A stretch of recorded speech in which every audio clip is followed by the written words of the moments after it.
Hallelujah, praise the Lord. Merry Christmas. I trust God we are celebrating fine. Yes, I have a little teaching. I have something to remind us.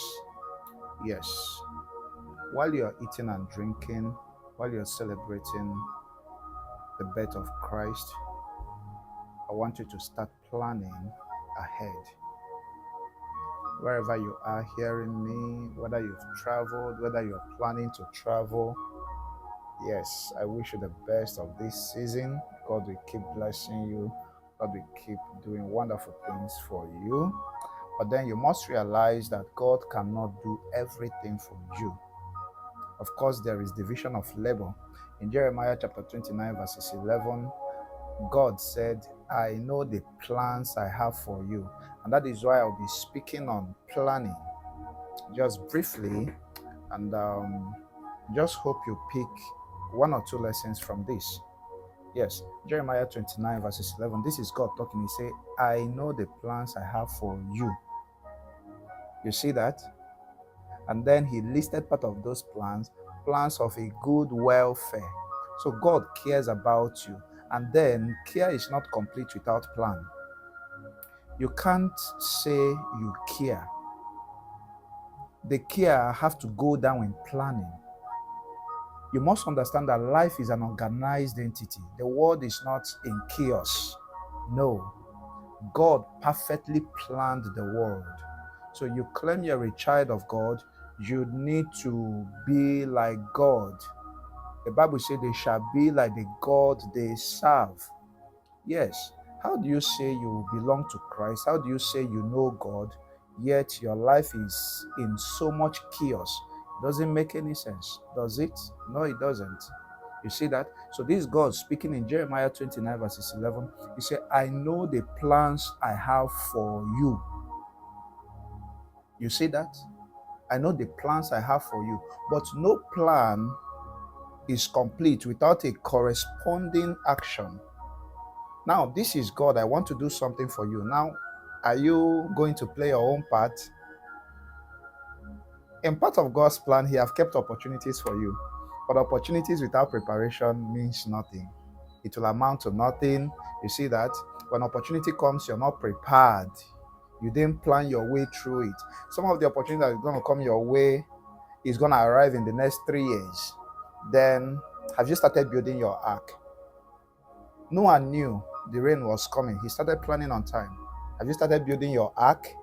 Planning for the rainy days? People, I I look at people who think that life is a product of accident. They tell the person, you are lucky, it's by chance. So are you sure? They're not telling you some truth. Had it been that telling you some truth, to discover that life is not just by chance. People don't tell you what they do in the background. People don't tell you, how long they've been building. You see that?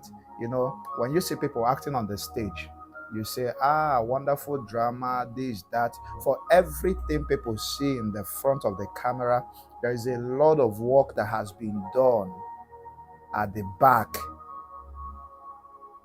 So planning entails you pay your price now.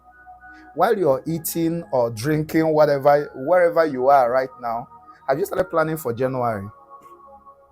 I told people January is not 30, 31 days, or January is 90 days. In fact, to some people, it will be 120 days. Are you sure you're going to survive it? Because it comes with a whole lot of things. While your friend is activating in the club, while your neighbor, or while whoever some random persons you're seeing around, they're activating in the club, you want to do like them. You don't even know them. They may be landlord while you are also packing a rent to give to your landlord. They're also positioning themselves to collect. So both of you are not the same thing. He is spending that way because he has planned himself. Now, you are spending that way because, should I use the word foolish? Let me not sound rude. You are not. You lack knowledge. But after this, you start planning yourself. January is coming. Expenses is coming. If you're married, if you have children, a lot of you traveled with public transportation. You go back. January used to look dry, but then that is why, because people don't plan themselves very well. You have school fees to pay, you have house rent to pay, you have a lot of things to take care of. Start planning now. Start planning now. Start planning now. While you're eating, please keep some. While you're enjoying, keep some. Do you know there are people, if you have children now, 2 children, a child, 3 children, 4 children, before you squander that money in your hand, call the school of your children, pay their school fees. Do you know that there are people that have paid their house rent before traveling for the Xmas, for the Christmas celebration? They have done all those things. Now they know that what is left on them is what is left. So while they are spending, they are now spending intentionally. You are hoping that an uncle will come back, give you. Every January you used to do giveaway. How sure are you that uncle? I'm not hoping anything bad happens, but it is foolish, risky to trust on someone, to hope on someone. Have you not thought the other way around? What if it doesn't work the way you plan it? What if? What if? You're hoping that, yes, something will happen, they are going to give you some money, do this, do that. What if it doesn't happen that way? Start planning yourself. Now, as a believer, whether you're a believer or not, now, every planning that must be successful needs spiritual backing. This is another truth. Whether you're a good economist, whether you're a wonderful lecturer, whether you are a good this, you want to venture in this, you want to venture in that. Some people have started making plans towards what I'm talking about. You want to start up a new career, you want to set up a new business, you want to do this or do that. My people, my brother, my sister, every planning needs a spiritual backup. Believe it or you leave it. If you are a Christian, you go to God for a backup. The people who are unbelievers, that is why 1st January now you start seeing a lot of sacrifices. Everywhere, sacrifices. Of course, you know the word is spiritual. So first step, make your plan, put yourself together. Second step, add it spirituality. You need a spiritual backup. Your plan can be excellent. How sure are you will be alive to execute it? These are bitter truths people don't want to tell themselves. Your plan can be perfect, wonderful. How sure are you will be alive to execute it? You need God in your plan.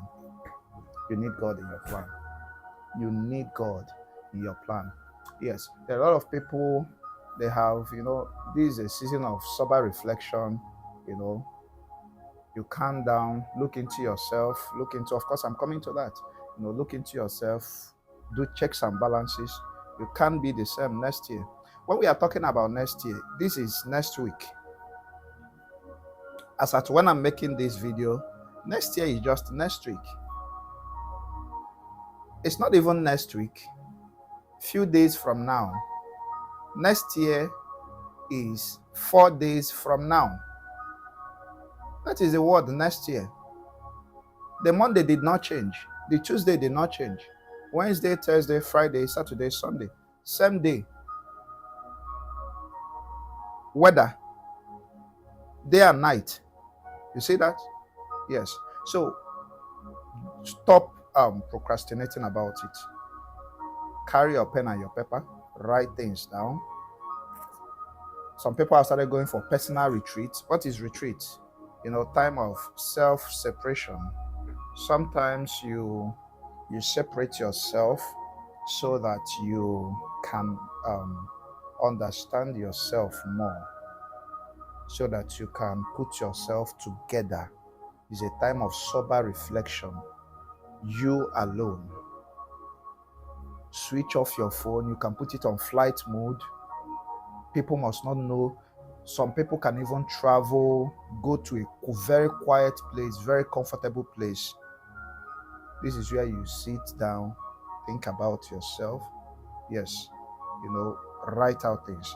Look at what Proverbs say. Proverbs 19 verse 21. It says, many are the plans in a person's heart, but it is the Lord's purpose that prevails. You see that? Many are the plans in a person's heart. To some people now, they say, forget that thing. I have some millions in my account. Many are the plans in a person's heart, but it is the Lord that makes it prevail. Add spirituality in your plan if you must go far. If you are a believer, add God. You need God. If you must go far, you need it. You need it. You need it. Yes. And then another aspect of planning I want to talk about, every planning needs a counsel. You see those things you've written down. You see those things you wrote down. You see those things you mapped out. Now, if you didn't write them down, you are not a computer. Even computer can crash. I don't know why this thing looks difficult for people. Get a jotter. Be intentional 2026. Get a good jotter. Let it be your life jots. Put things down. Learn to put things down. Stage 1, this is my plan, so and so. Yes, you can say I won't forget. You will forget. I used to tell people the way people think their brain is so wired and so sophisticated. I tell you, sometimes you want to enter the bedroom to get something and you suddenly forget why you entered there. So you must be intentional. Put it down. When you put it down, it gives you a clear direction. Even the Bible made mention of it. It said vision is for an appointed time. Yeah, get it, write it down, run through it, look at it. There was a vision plan I prepared sometime. I wrote them down. It was not enough for me. I took it to a graphic designer. I asked him, design this thing for me. I hanged it in my room. So each day I looked at it, it kept reminding me of my plans. So when I'm talking to God, I have direction. Because one thing about planning gives you direction. Yes, you know exactly what you want to do, when you want to do them, and how you want to do them. And that is where mentorship comes in. Mentorship, you can have a good planning idea, but by the time you get a mentor, you see your mentor will puncture some areas. You see, that way you're given a project to write. In your own mind, you've written a very wonderful thing, only for you to take it to your supervisor. He uses a red pen and mark everything out. But then those red pen is for your own good. You need a mentor. Are you hearing me? You need a mentor wherever you're hearing me from any part of the world you're hearing me from. You need a mentor. In your plan, if there are some financial stuff there, you need a financial mentor. You need, yes, relationship, you need relationship mentors. You need mentorship. Nobody knows it all. Get people who are experts in that field. Sit down, learn from them. If it's something you spend money to learn, spend money. Spend money. It doesn't come cheap. Those online class, there are a lot of people, they love free things. And that is why their life is on a freeway. They don't want to get committed to anything. They don't want to get a mentorship. If it warrants you paying, pay. In fact, when you pay, don't see that you spent money. Call it an investment. Automatically, you invested something in your future. So it's an investment. So get a mentorship today. Get a mentor today, rather. Be mentored, be taught. Allow someone counsel you. Allow someone put you through. Allow someone give you direction. 2 heads is better than 1. Yeah, check things out. What do you think about this? How do you, consult people who are in the direction of where your vehicle is heading to. They can help direct you right. Now, lastly, areas you can plan on. 2026 areas you can plan on, because a lot of us will be asking, what are the areas I should plan on? I have 5 key areas you should plan on 2026. Never forget, these are very vital and important areas.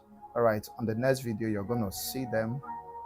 I don't want the video to be too long. On the next video, you're going to see key areas you're going to plan on. Thank you very much. God bless you.